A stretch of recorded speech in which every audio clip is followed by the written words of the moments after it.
नमस्कार सांग माने मामा आज एक सुंदर मंडला डॉट आर्ट तैयारी करूछंती।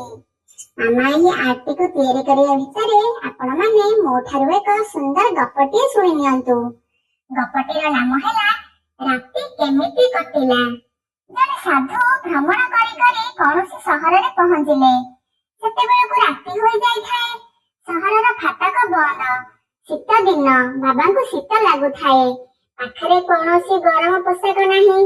बाबा केउठी सोइबे बोली भाबी उपयुक्त स्थान खोजिले। गोटिए चूल्हा उपरे तांकर दृष्टि पड़िला। सेटा जणे मुढ़ी बिकाड़ी गुड़ियार चूल्हा थिला। गुड़िया दिन रे मुढ़ी खई इत्यादि भाजी थिबारु चूल्हा पाउंस अल्प अल्प उसुमु थाए। बाबा चूल्हा उपरे जाकी जुकी होई सोई गले। राती पाहिला। बाबा को निद भांगिला। पाचेरियार पटे राजांकर उवास। सेपटे राजांकर मध्य निद भांगिला। राजा तांक निकटवर्ती लोकमानंकु पचारिले, "कोन भाई माने राती केमिति कटिला?" चूल्हा भितरे थाई बाबा उत्तर देले, "किछि तुम परी एवं किछि तुम ठारू भल।" हठात एक अजଣା लोकर स्वर शुणी राजा चकित होई गले। ए स्वर पुणी केउठु आसिला? पुणी थरे राजा पचारिले, "राती केमिति कटिला?" बाबा उत्तर देले, "किछि तुम परी एवं किछि तुम ठारू भल।" राजा सेवक मानक आदेश देले, "जी ए उत्तर देइछि ताकु खोजी खोजी मो सम्मुखरे उपस्थित कराओ।" सेवक माने चारिआडे बहु खोजा खोजी कले, किंतु कोनोसी संधान मिलिला नाही। सेवक माने शब्द बारी बारी जाई चूल्हा पाखरे पहुंचिले। देखिले गुड़ियार चूल्हा भितरे जणे बाबा बसी ए उत्तर देउछंती। सेमाने तांकु राजाक निकटକୁ आसिबाकु कहिले।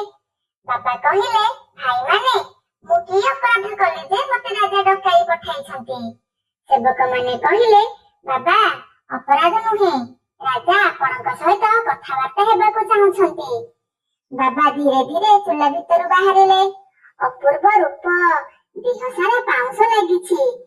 केउठी केउठी मेचाए लेखाए कला लागिछि। सेही रूपरे से सीधा चलिले राजांक पाखकु। सेवक माने बाबांकु राजांक आगरे हाजर कराइले। राजा बाबांकु प्रणाम करी पचारिले, "बाबा मो प्रश्नर उत्तर आपण देउथिले?"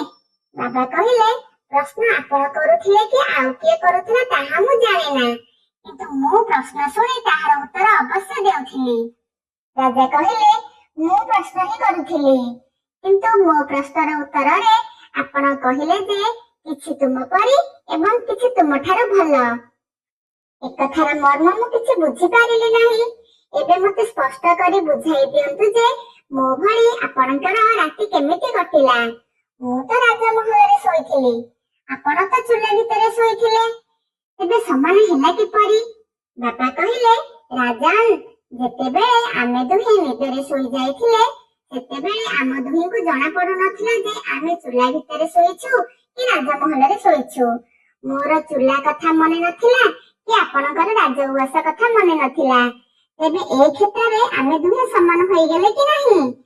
आपण कोमल सज्जारे सोइथिबा बेले मु कोमल पाउंसरे सोइथिली।" राजा कहिले, "ठीक अछि, उभयंकर समान बोली मु मानि नेउछि, किंतु मोठारु आपणकर किछि भलरे कटिला केमिति?" बाबा कहिले, "निद भांगिबा माते आपणकु राज्यर तथा निजर विभिन्न चिंता घटिला, किंतु मोर कोनोसी चिंता नाही।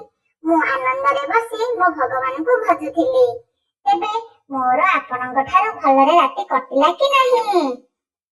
सुनिले तो सांग माने सुंदर गपटीकु। गपटी सरीबा भितरे मामांकर मंडला आरती मध्य सरी गलानी। एते सुंदर सेइति मंडला आरती। जदि मो मामांकर एही आरती भल लागिथिबो आउ मो गपटी सुनिबाकु आपनको भल लागिथिबो तेबे मो वीडियो चैनल टिकु सब्सक्राइब करिदेबे एवं वीडियो टिकु लाइक मध्य करिदेबे। रहुछि जय जगन्नाथ।